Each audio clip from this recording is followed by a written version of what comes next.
sambil jalan aja. Langsung kita mulai aja. Ya, Assalamualaikum warahmatullahi wabarakatuh. Waalaikumsalam warahmatullahi wabarakatuh. Waalaikumsalam warahmatullahi wabarakatuh, Pak. Selamat malam ya. Udah pada buka belum nih? Pak. Alhamdulillah Pak, udah. Ini kebetulan materi hari ini kayaknya nggak terlalu banyak. Slide-nya juga nggak terlalu banyak. Jadi mudah-mudahan bisa cepet ya. Kalau nanti pada mau terawih, biar nggak kemalaman. Ini sambil nunggu yang lain, langsung kita mulai aja. Materinya udah pada download ya? Belum Pak. Belum ya, nanti di download aja.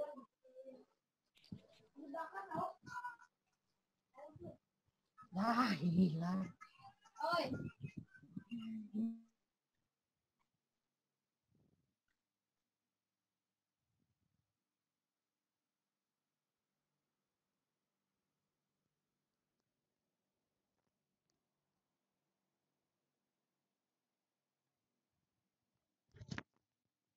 Oke, jadi pertemuan kali ini kita akan bahas mengenai peninjauan kenaikan kompensasi ya. Jadi kita akan berbicara seputar strategi apa sih, kemudian bagaimana sih strategi dan kebijakan dalam melakukan kenaikan upah dan gaji gitu ya. Jadi kalau kita sebagai orang HRD di perusahaan, terus kita mau naikin gaji karyawan, itu pertimbangan-pertimbangan apa aja sih yang dilakukan gitu ya. Nah, ini kita akan bahas di pertemuan kali ini. Jadi kalau di pertemuan-pertemuan sebelumnya kita bahas mengenai bagaimana cara menyusun sebuah skema kompensasi yang baik ya. Kalau sekarang kita bahas bagaimana caranya kalau kita misalnya mau naikin kompensasi yang diterima, kira-kira. Oke, nah yang namanya upah atau gaji gitu ya, atau kompensasi secara keseluruhan, itu kan idealnya tetap harus dilakukan review ya, dilakukan peninjauan ulang secara berkala, baik itu tahunan atau 2 tahun sekali gitu ya, atau misalnya setiap 6 bulan sekali gitu. Nah itu harus dievaluasi atau ditinjau ulang secara berkala.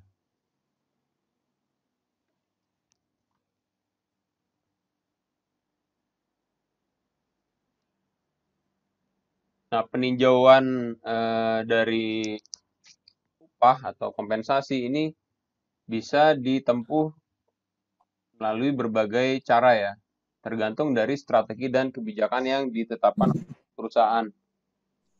Nah, strategi dan kebijakan kompensasi ini yang diterapkan oleh perusahaan idealnya itu diatur dalam yang namanya peraturan perusahaan atau perjanjian kerja.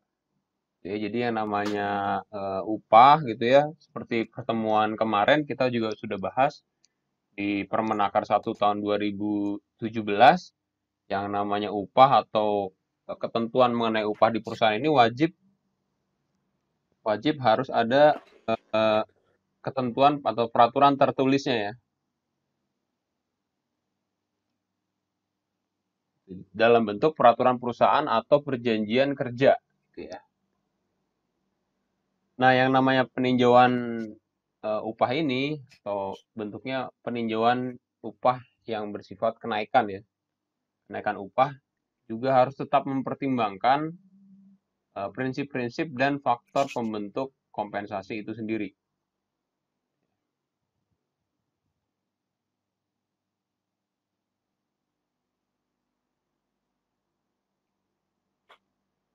Nah, kalau kita misalnya mau melakukan peninjauan kenaikan upah, ini kita juga bisa melihat di peraturan undang-undangnya ya.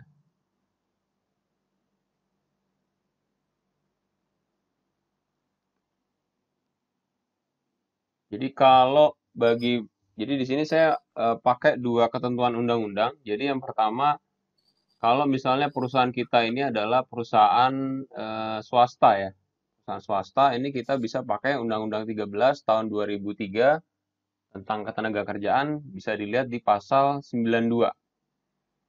Terus nanti setelah slide ini juga kita bisa lihat kalau misalnya bidang yang tempat kita berada ini adalah ASN ya, atau PNS ya, aparatur sipil negara atau PNS, itu ada undang-undangnya sendiri yang mengatur tentang kalau kita misalnya mau menyusun sebuah skala upah atau kita mau naikin kompensasinya gitu ya.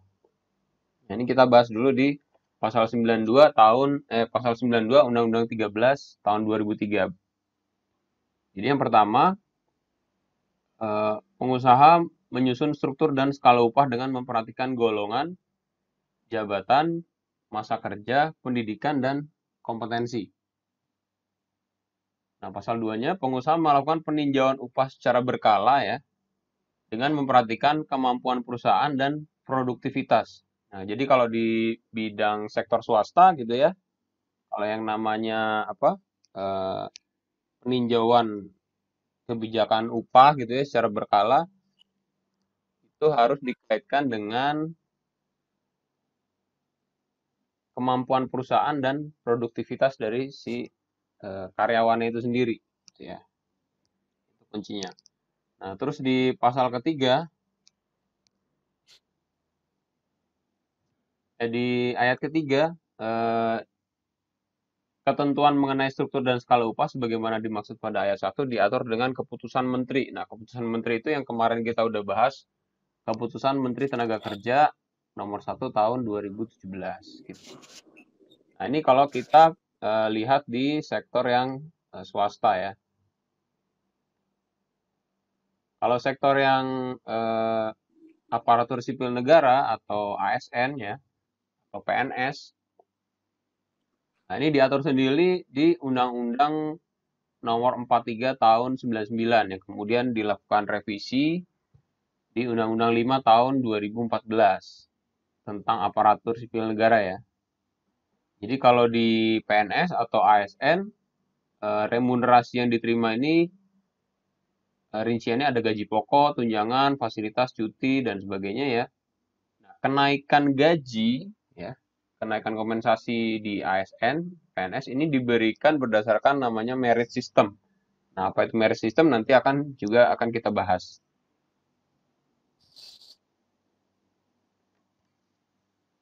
Nah, pada dasarnya kompensasi atau upah dari si pekerja ini bisa naik atau meningkat gitu ya melalui beberapa mekanisme ya. Nah, implementasi dari mekanisme tersebut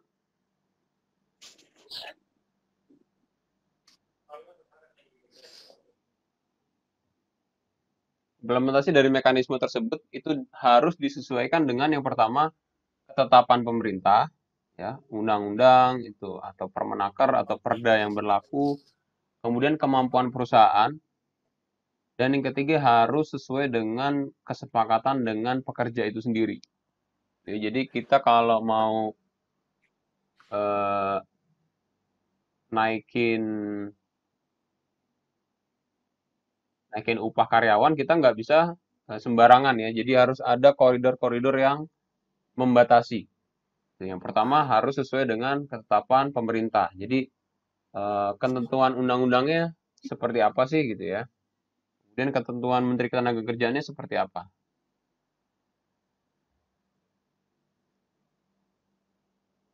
Yang kedua juga harus sesuai dengan kemampuan perusahaan. Jangan sampai kita mau naikin gaji karyawan tapi perusahaannya nggak mampu gitu ya.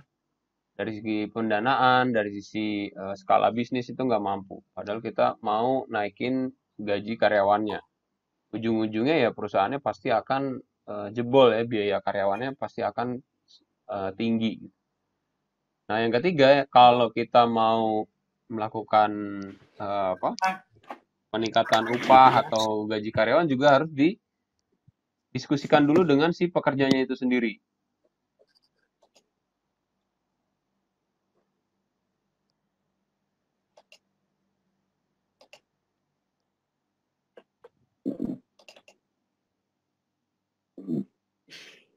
Jadi jangan sampai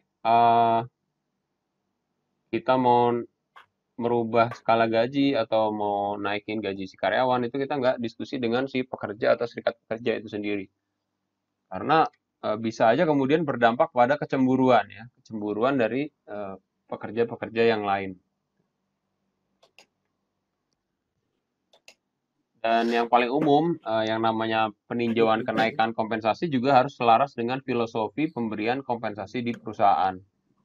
Ya, balik lagi yang namanya peninjauan kenaikan kompensasi atau perubahan dari skema kompensasi juga harus selaras dengan pencapaian dari tujuan perusahaan ya.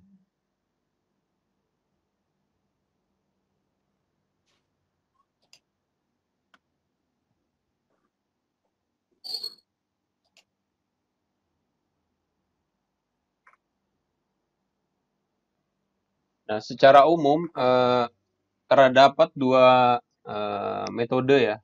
Terdapat dua metode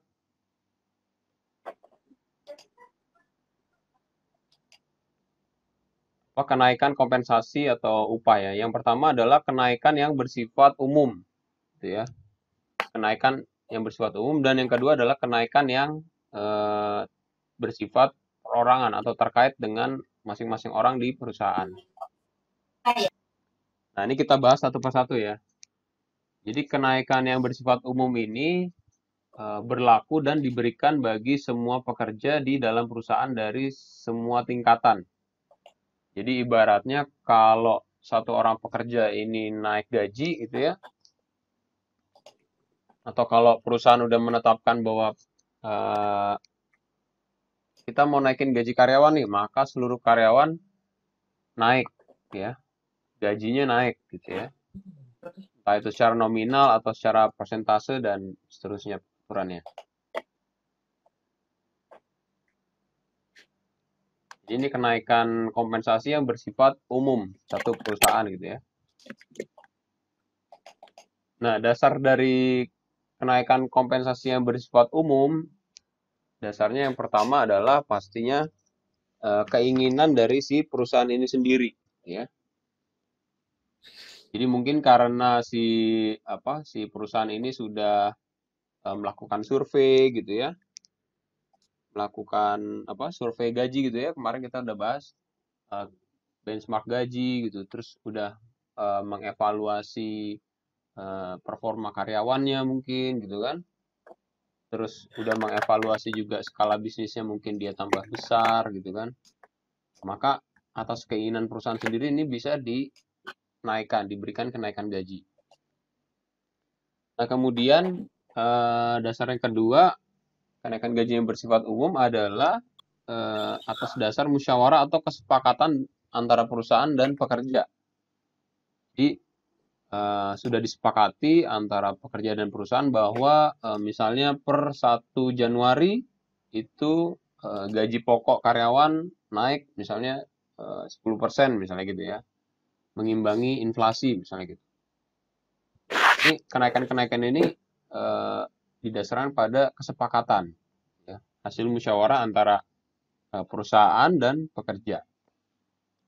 Kemudian dasar yang ketiga adalah dilakukan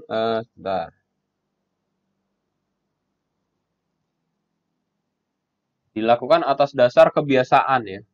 Dilakukan atas dasar kebiasaan. Maksudnya kebiasaan di sini maksudnya dia rutin.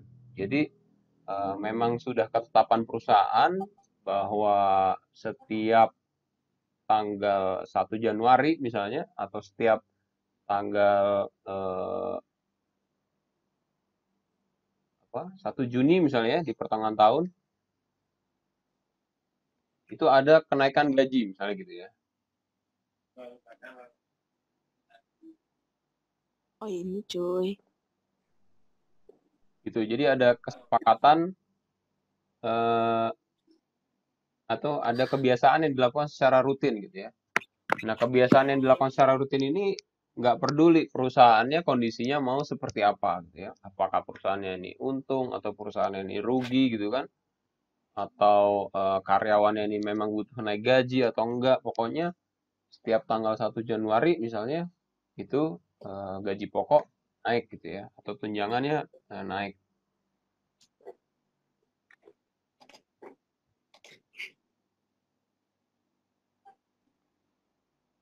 Nah, biasanya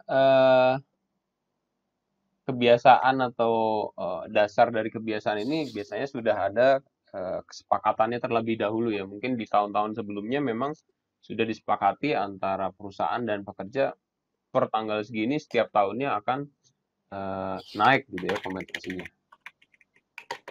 Nah, kemudian dasar yang keempat adalah ketentuan pemerintah. Nah, ketentuan pemerintah ini semisalnya kayak penetapan upah minimum provinsi misalnya.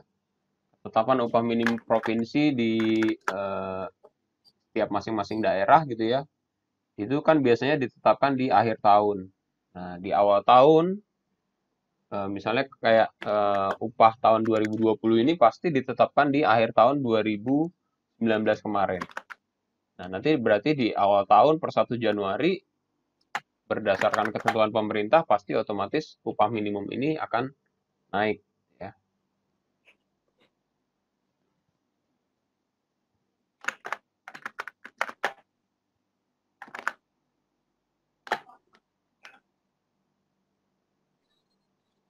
Nah, ini contohnya ya. Contohnya adalah kenaikan dari upah minimum yang ditetapkan oleh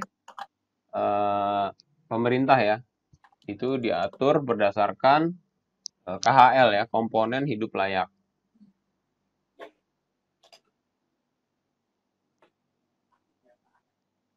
Ini contohnya, jadi yang namanya kenaikan upah minimum ini berdasarkan KHL, juga sudah dihitung dari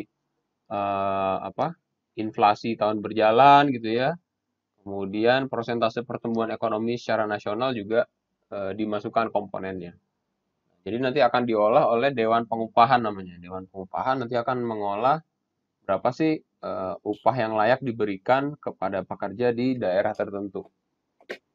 Nah, Dewan Pengupahan kemudian nanti akan merekomendasikan ke pemerintah setempat untuk ditetapkan dalam bentuk peraturan daerah gitu ya yang mengatur tentang upah minimum.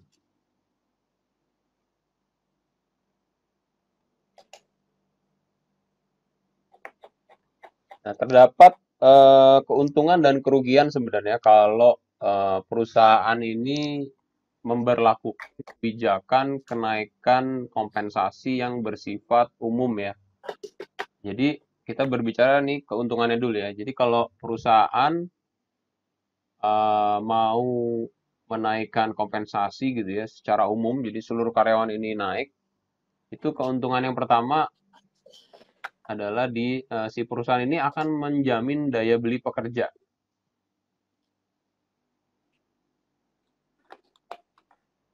Jadi perusahaan ini pasti akan menjaga daya beli pekerja. Jadi nggak pasti mikir jangan sampai pekerja saya ini nggak bisa jajan lah kira-kira gitu ya, nggak bisa memenuhi kebutuhan hidupnya. Ya. Itu keuntungan yang pertama. Kemudian keuntungan yang kedua, kalau misalnya perusahaan menetapkan strategi kenaikan yang bersifat umum adalah menjaga harmoni dalam hubungan perusahaan dengan pekerja. Ya. Dalam artian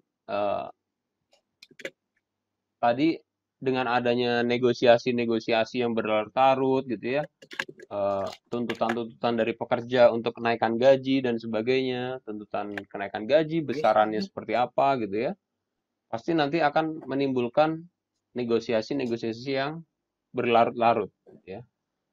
Kalau misalnya perusahaan naikin gaji yang secara umum seluruh pekerja pokoknya naik gitu ya, apalagi tanggal 1 misalnya, apalagi dibuat rutin misalnya gitu setiap tahun, maka akan mengurangi waktu yang terbuang karena harus melakukan negosiasi kompensasi dengan si pekerja itu sendiri.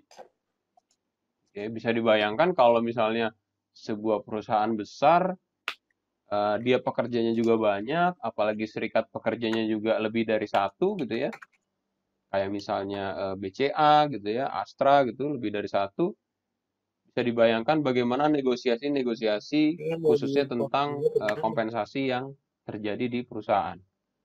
Pastinya waktu yang seharusnya bisa dimanfaatkan untuk produktivitas perusahaan akan terbuang hanya ngurusin kenaikan kompensasi. Ya. Jadi dengan adanya kenaikan kompensasi yang bersifat umum ini diharapkan hubungan antara perusahaan dan pekerja bisa terjaga harmonisasinya. Nah, kemudian keuntungan yang ketiga adalah dengan adanya kenaikan yang bersifat umum, maka akan mempermudah perusahaan untuk menghitung sebenarnya anggaran yang dibutuhkan untuk membayarkan gaji setiap tahunnya ini berapa sih, ya. Kan tinggal hitung aja nih, misalnya seluruh karyawan, misalnya pembayaran gajinya misalnya per bulan itu 1 miliar misalnya gitu ya. 1 miliar untuk bayar gaji karyawan. Nah, kalau misalnya setiap tahun ada kenaikan misalnya 10%, nah maka berapa upah yang dibayarkan. Jadi lebih gampang. Jadi perusahaan lebih gampang untuk memperhitungkan kenaikan di anggaran tahunan perusahaan. Ya. Nah, ini beberapa keuntungan dari kalau perusahaan ini menetapkan kenaikan yang bersifat umum ya. Tapi di balik beberapa keuntungan ini ada juga kerugian-kerugiannya. Kerugian dari kenaikan yang bersifat umum ini umumnya terjadi dalam jangka panjang ya, dalam jangka menengah atau jangka panjang. Jadi kalau kebijakan ini diterapkan oleh perusahaan, maka biasanya pada prakteknya dalam jangka menengah atau jangka panjang akan melahirkan dampak-dampak tertentu bagi perusahaan maupun si pekerja itu sendiri. Ya. Yang banyak yang menyebutkan bahwa dampak-dampak ini justru lebih cenderung untuk melemahkan posisi perusahaan sebenarnya. Nah, ini yang pertama kerugiannya adalah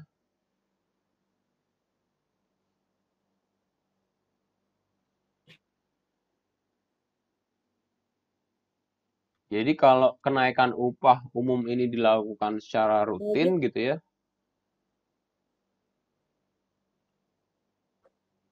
Kalau kenaikan upah umum ini dilakukan secara rutin, maka akan berdampak pastinya kenaikan biaya SDM ya. Apalagi kalau jangka panjang, maka beban perusahaan ini pasti akan tambah besar gitu ya. Kalau beban perusahaan tambah besar, mungkin skala bisnisnya juga nggak mengimbangi, maka kemudian bisa aja perusahaan mengambil langkah yang efisiensi gitu ya, mengambil langkah-langkah efisiensi kayak rasionalisasi atau pengurangan karyawan gitu ya, kemudian juga penggunaan teknologi, jadi karyawan juga bisa berkurang, biayanya juga bisa ditekan gitu ya, biaya SDM, biaya untuk gaji karyawannya juga bisa ditekan. Gitu. Jadi justru kenaikan upah umum secara rutin ini di dalam jangka panjang justru akan dinilai suatu hal yang bisa merugikan perusahaan gitu ya, menjadi beban perusahaan dan ujung-ujungnya juga dampaknya ke karyawan itu sendiri akan dikurangi untuk mengurangi biaya karyawan.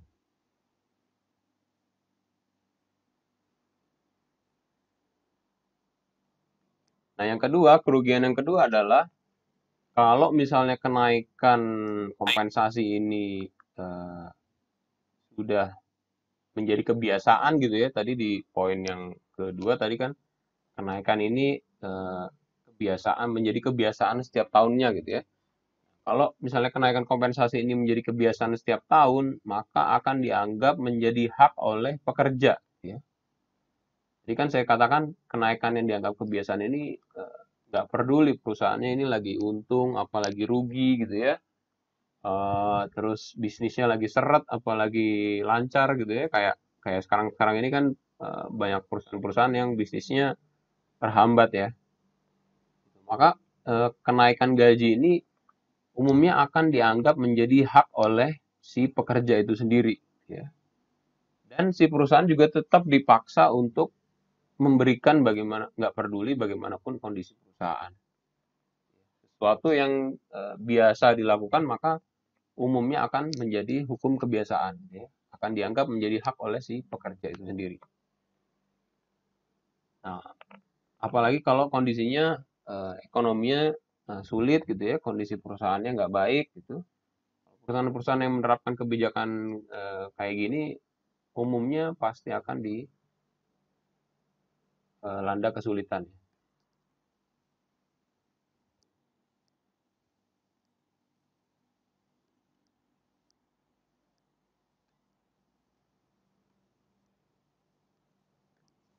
Nah, ini ada studi kasus ya.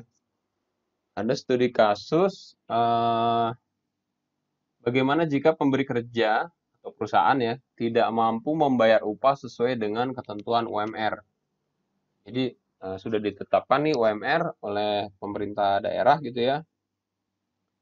Terus si pengusaha nih nggak mampu. Nah, ini bagaimana gitu ya. Jadi pada dasarnya kalau UMR ini udah ditetapin, si usaha atau perusahaan ini nggak boleh bayar upah pekerjanya ini lebih rendah dari upah minimum. Tapi kan pasti ada perusahaan-perusahaan yang memang bisnisnya mungkin lagi lesu gitu ya, bisnisnya lagi jelek gitu. Dengan adanya ditetapkan upah minimum yang naik, misalnya 8% atau 10% kenaikannya gitu ya, itu kemungkinan akan membebani dari si perusahaan itu sendiri.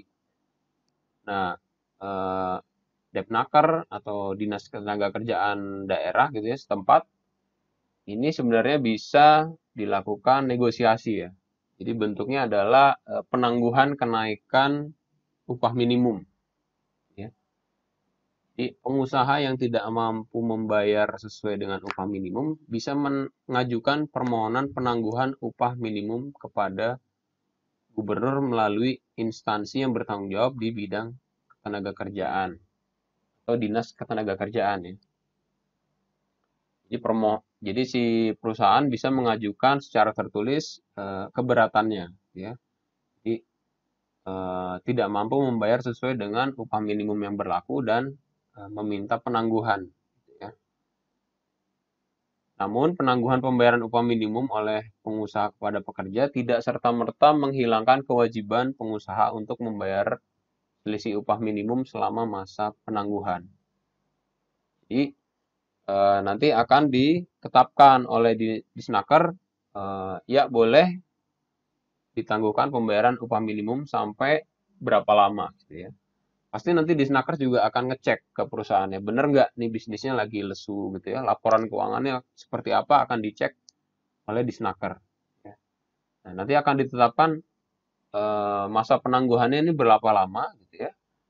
Nah, setelah selesai masa penangguhan maka misalnya bisnisnya juga membaik gitu ya, maka selisih upah minimum yang belum dibayarkan selama upah penangguhan ini, selama masa penangguhan ini harus dibayarkan. Jadi yang namanya aturan perusahaan kaitannya dengan kenaikan upah gitu ya, dengan penetapan upah minimum ini sifatnya adalah wajib. Gitu.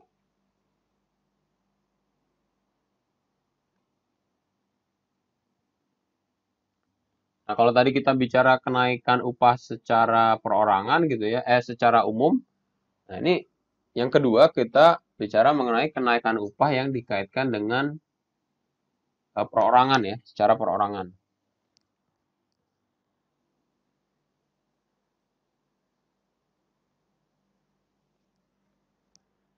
Jadi kenaikan upah atau kenaikan kompensasi secara perorangan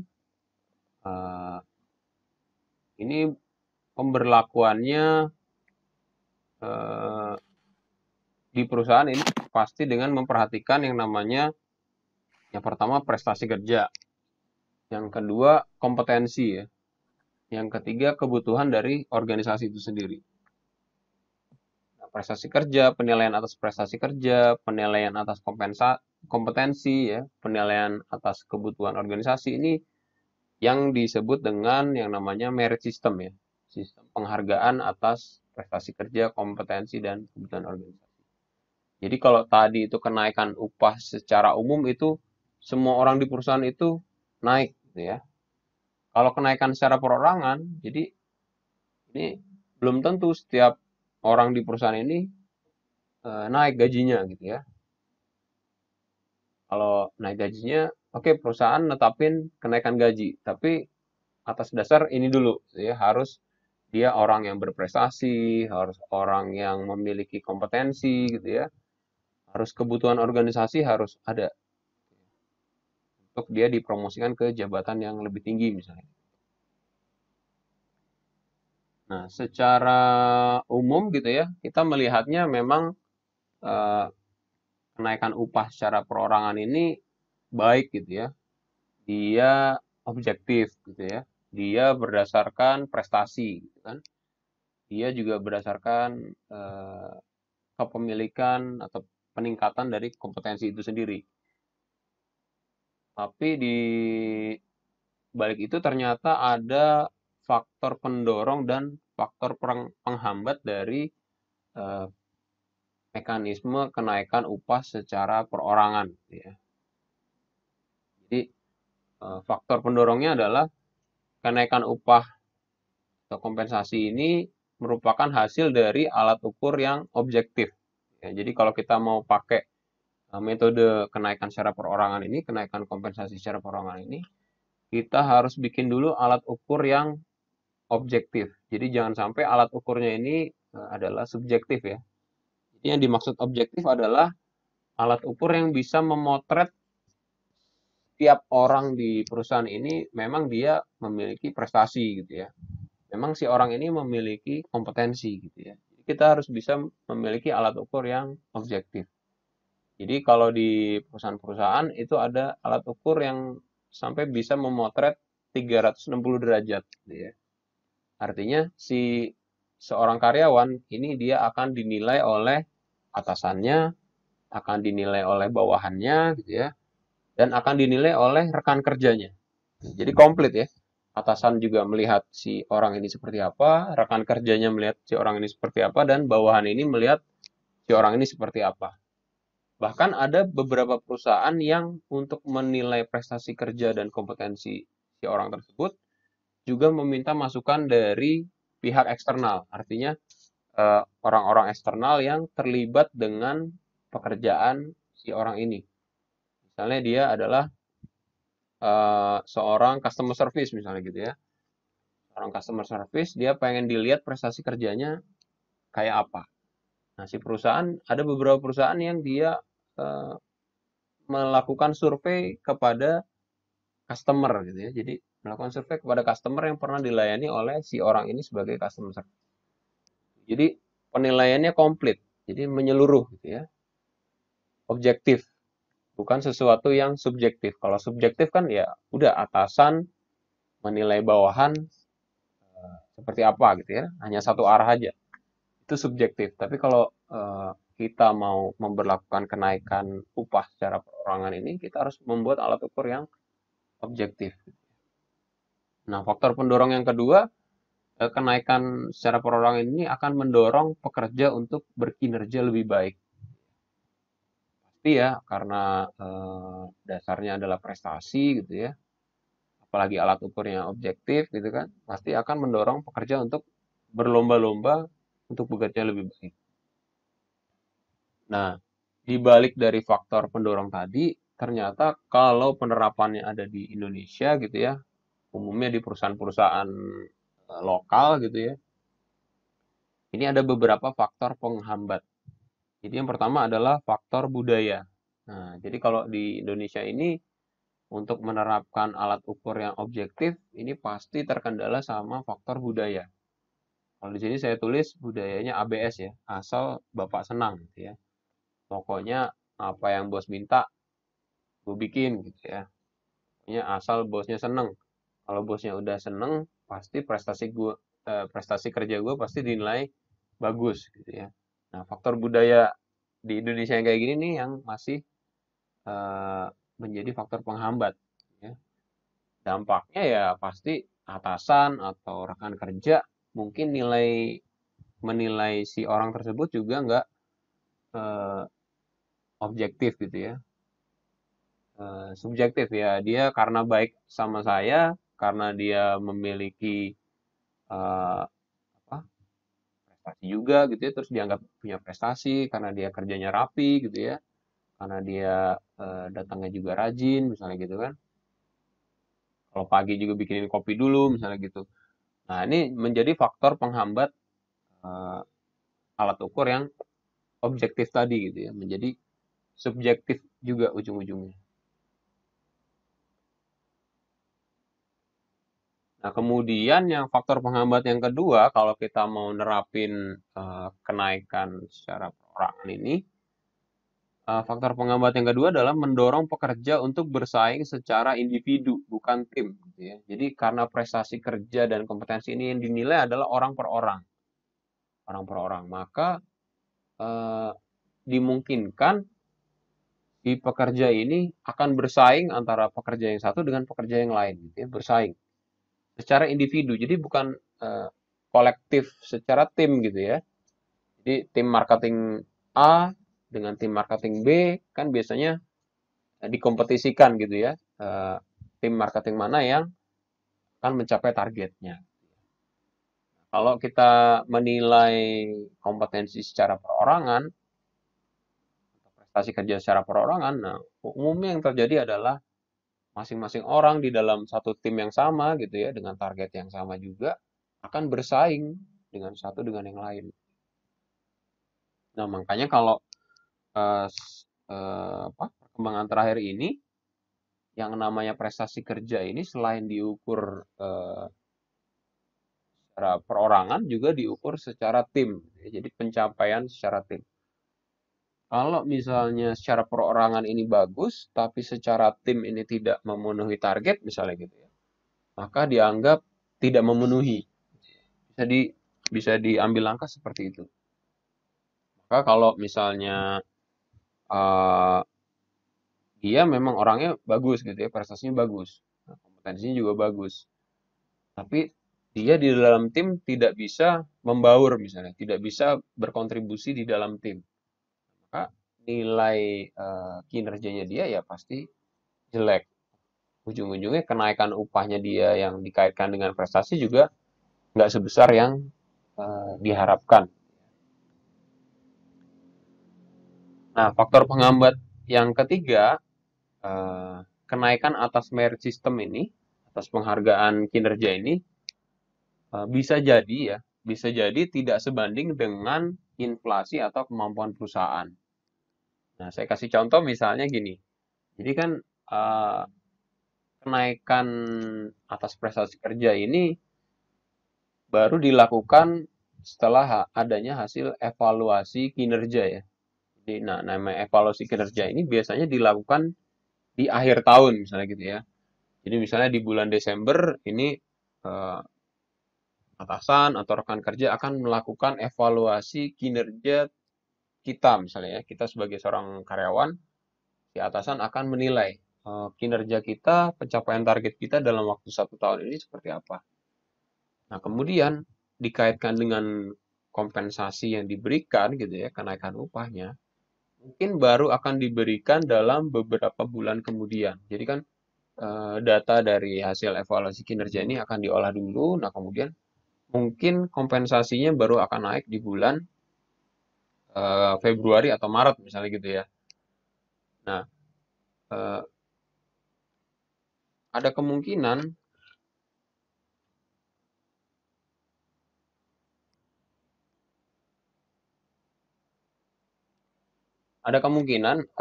inflasi di bulan Juni atau Maret tidak sesuai dengan inflasi yang sekarang gitu ya. Inflasi yang tahun sebelumnya maksud saya. Jadi eh, ketika kompensasi ini diberikan gitu ya, dia tidak sesuai lagi dengan inflasi yang ada di tahun sebelumnya. Makanya ini kenaikan merit system tidak sebanding dengan inflasi. Oke, kita lanjut.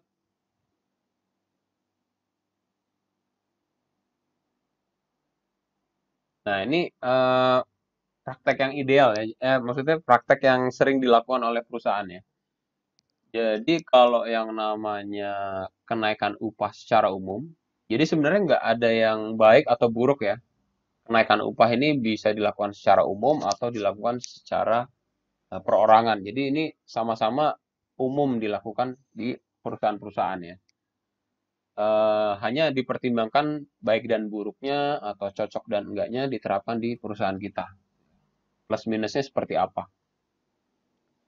Nah, praktek yang umumnya dilakukan oleh perusahaan-perusahaan, jadi kalau si perusahaan itu menerapkan kenaikan upah secara umum, sebaiknya dimusyawarahkan setiap tahun sekali gitu ya.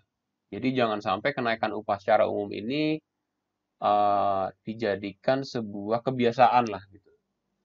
Ya, jadi sebaiknya ya memang harus ada komunikasi gitu ya, harus ada musyawarah antara perusahaan dengan si pekerja setiap tahun sekali atau disepakati mungkin setiap tahun atau setiap 2 tahun sekali gitu ya.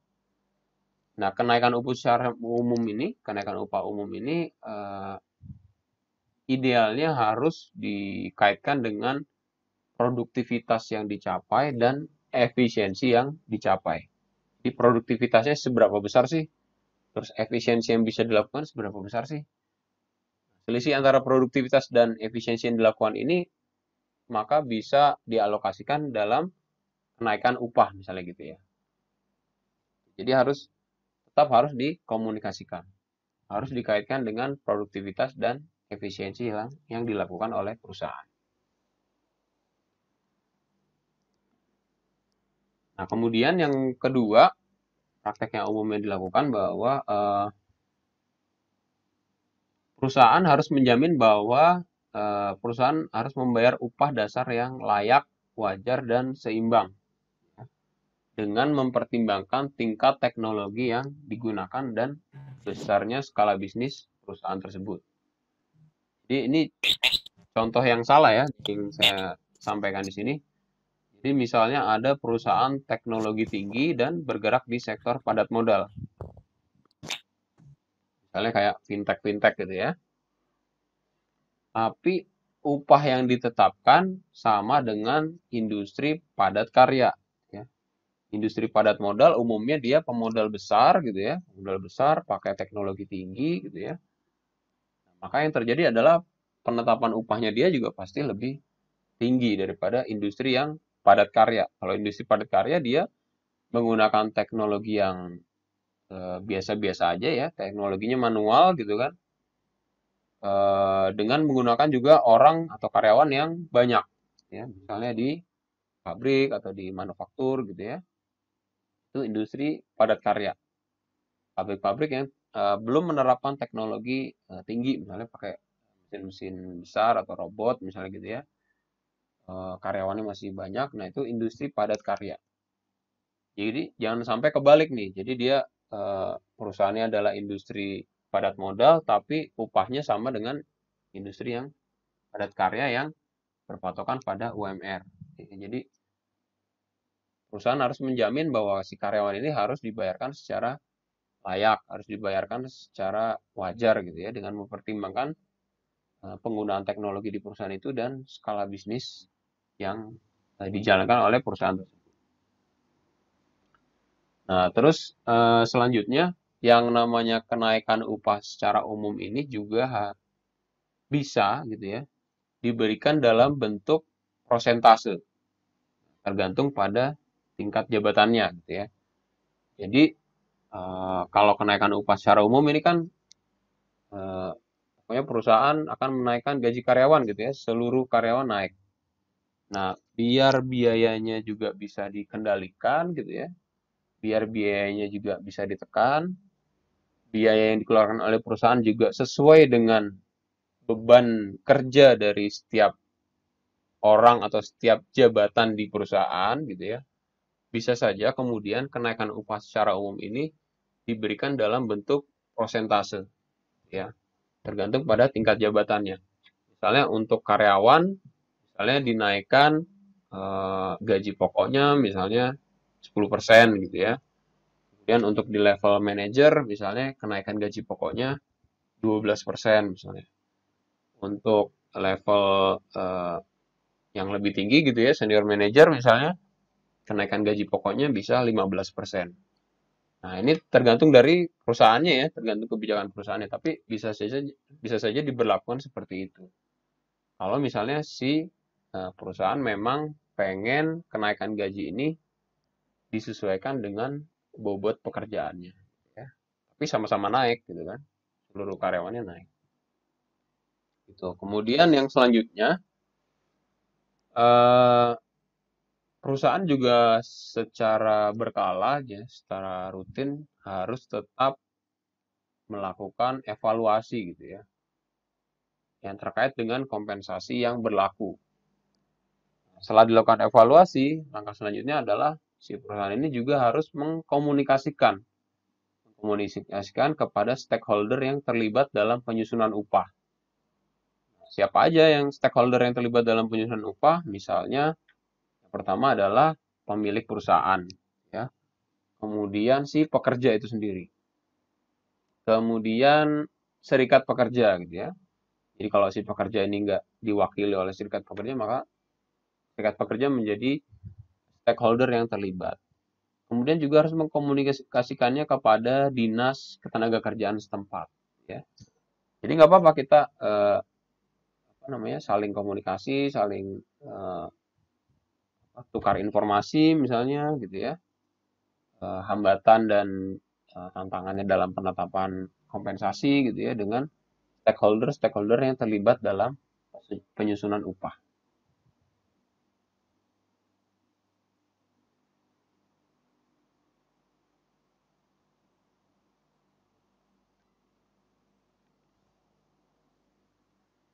Nah, terus bagaimana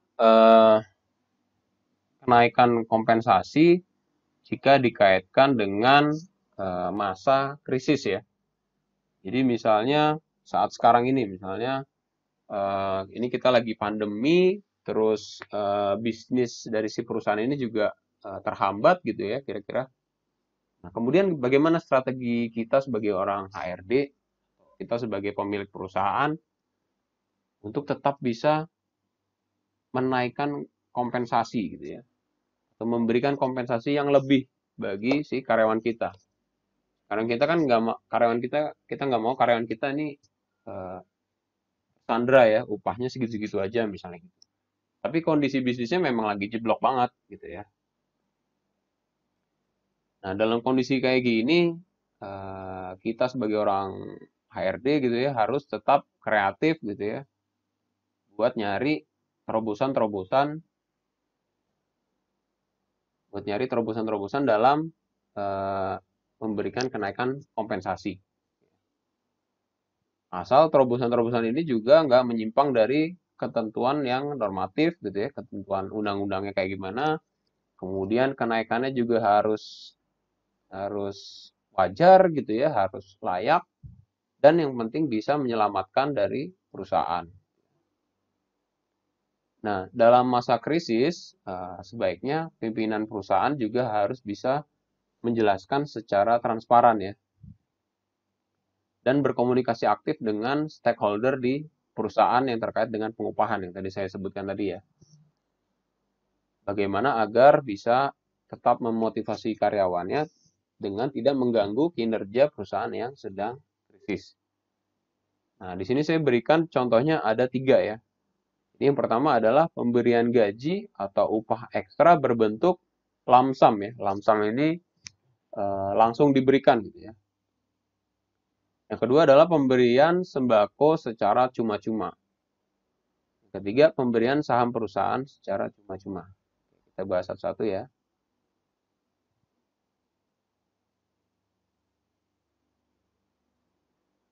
Nah, jadi yang pertama adalah pemberian gaji atau upah ekstra dalam bentuk lamsam. Jadi kepada si pekerja ini tidak diberikan kenaikan upah berkala ya. Jadi nggak ada kenaikan upah di tahun ini misalnya gitu ya. Di tahun 2020 nggak ada kenaikan upah.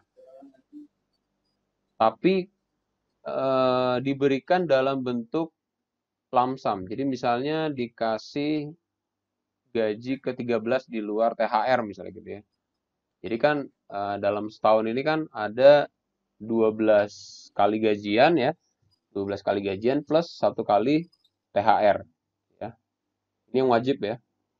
Nah, karena perusahaan nggak mampu buat naikin standar gaji tahun ini, gitu ya, maka perusahaan ngasih yang namanya gaji ke-13. Gitu ya.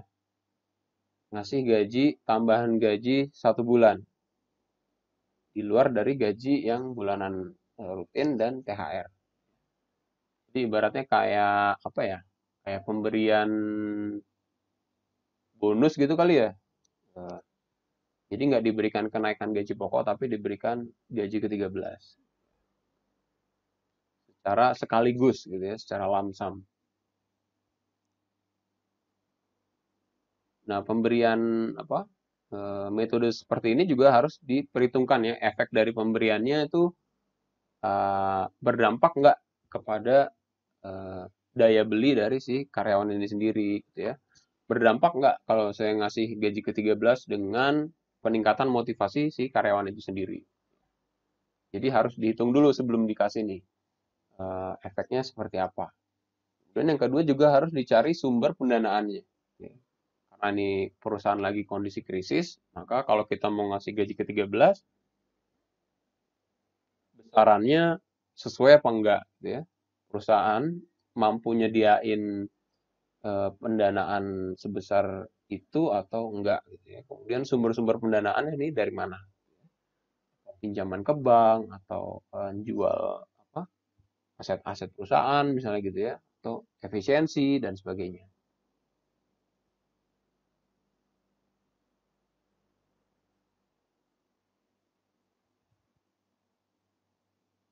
Nah, kemudian cara yang kedua yang bisa dilakukan di dalam masa krisis adalah pemberian sembako secara cuma-cuma ya. Jadi perusahaan juga bisa kayak pemerintah sekarang ini ngasih yang namanya bantuan sosial. Ya. Bantuan sosial tapi bukan dalam bentuk uang tunai ya, tapi dalam bentuk misalnya sembako. Gitu ya. Secara cuma-cuma yang bersifat sementara selama masa krisis. Misalnya dalam 3 bulan atau dalam 6 bulan gitu ya. Di setiap karyawan ini diberikan sembako, misalnya, gitu ya, diberikan beras gitu ya, pokoknya sembako lah. Nah, kenapa tidak diberikan dalam bentuk uang tunai, tapi diberikan dalam bentuk fisik sembako ya? Karena biar tepat guna, gitu ya, kira-kira biar tepat guna. Jadi kalau diberikan dalam bentuk uang, bisa aja kemudian dikhawatirkan uang ini akan dipakai untuk bayar-bayar yang lain, misalnya untuk beli-beli yang lain gitu ya. Bukan digunakan untuk kebutuhan yang pokok dari si pekerja itu sendiri.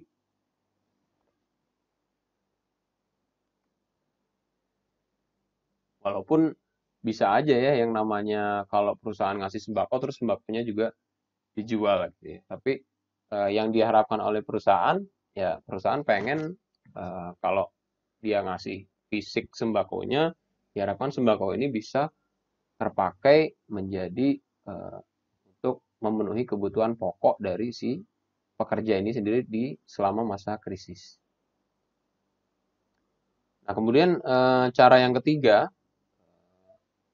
ketika masa krisis, terus perusahaan pengen menaikkan kompensasi gitu ya, bisa aja opsi yang ketiga adalah memberikan saham perusahaan.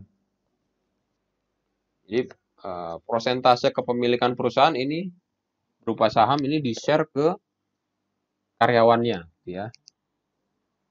Jadi melalui pemberian saham perusahaan diharapkan akan tetap menjaga semangat pekerja dalam bekerja ya. Karena si pekerja ini selain dia juga bekerja di perusahaan tersebut, karena dia sudah memiliki saham perusahaan, otomatis dia juga bertindak sebagai pemilik perusahaan. Ya. Maka kalau analoginya kalau dia bekerjanya baik, gitu ya, hasilnya baik, maka perusahaannya juga akan untung. Nah, karena perusahaannya akan untung, maka dia selain mendapatkan upah, gitu ya, selain dia mendapatkan upah yang baik, juga mendapatkan dividen. Gitu ya. Kalau dia sebagai pemilik perusahaan, dia akan mendapatkan dividen atau bagi hasil dari pencapaian kinerja perusahaannya. Kira-kira gitu. Jadi si perusahaan dia nggak ngasih kenaikan gaji di tahun tersebut, tapi dia ngasih share saham perusahaannya. Nah, kira-kira itu eh, materi kita ya tentang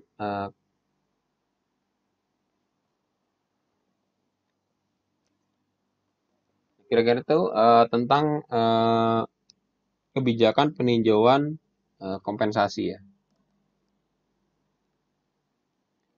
Buat yang belum download materinya, materinya sudah saya share di e-kampus, nanti bisa di download.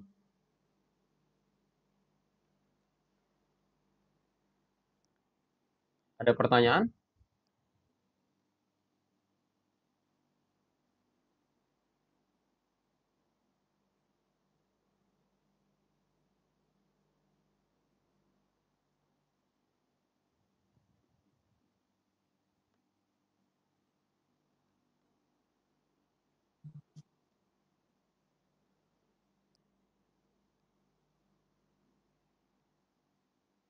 Tadi kayaknya ada user yang namanya iPhone ya? Nggak ada ya, udah ganti nama kali.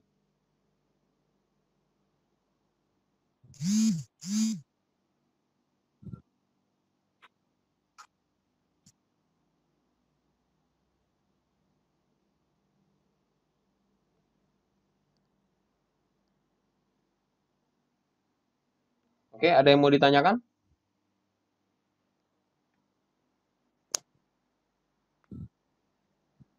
Belum, Pak. Oh iya, kaitannya dengan tugas ya. Tugas yang kemarin, yang di pertemuan-pertemuan sebelumnya kan saya sempat ngasih beberapa penugasan ya.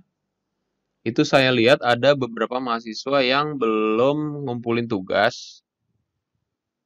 Nanti bisa saling cross check ya. Ada beberapa tugas gitu, kalau nggak salah ada 3 atau 4 gitu ya tugas. Itu saya mohon untuk bisa dikerjakan ya.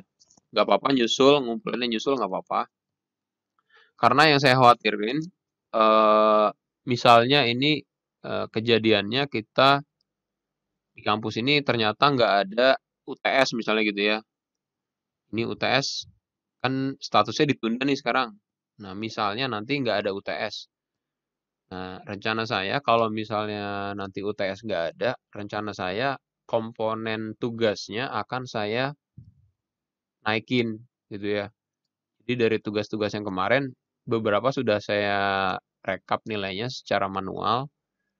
Nah, rencananya kalau misalnya nanti diputuskan dari pihak kampus nggak ada UTS, maka komponen tugasnya nanti akan saya naikin. Jadi komponen UTS-nya nanti sebagian akan saya share ke komponen tugas. Gitu. Jadi buat rekan yang belum ngumpulin tugas, nanti nggak apa-apa bisa nyusul, bisa dikirim melalui email nggak apa-apa. Gitu.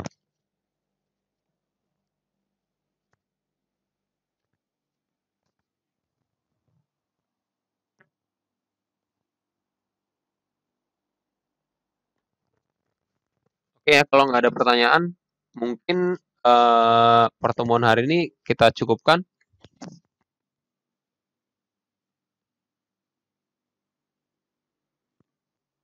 Boleh tahu nggak Pak siapa aja yang belum mengumpulkan tugas? Nah, nanti ya saya lihat rekapnya ya. Nanti saya email ke salah satu deh. Saya nggak nyiapin rekapnya soalnya sekarang. Nanti saya ini deh, saya kontak ke apa? Oh iya, saya umumin di e-kampus aja kalau nggak ya nilainya ya. Nilainya nggak keluar di e-kampus. Iya, soalnya ada beberapa rekan yang eh ngumpulinnya dia manual. Jadi ngumpulinnya melalui email gitu ya, ke email saya. Kalau di yang ngumpulin di e-kampus kan sebenarnya enak tuh ya, nilainya tinggal kasih nilai aja. Jadi saya buat rekapnya secara manual dulu. Nanti pas penilaian akhir baru saya entry ke e-kampus gitu sih.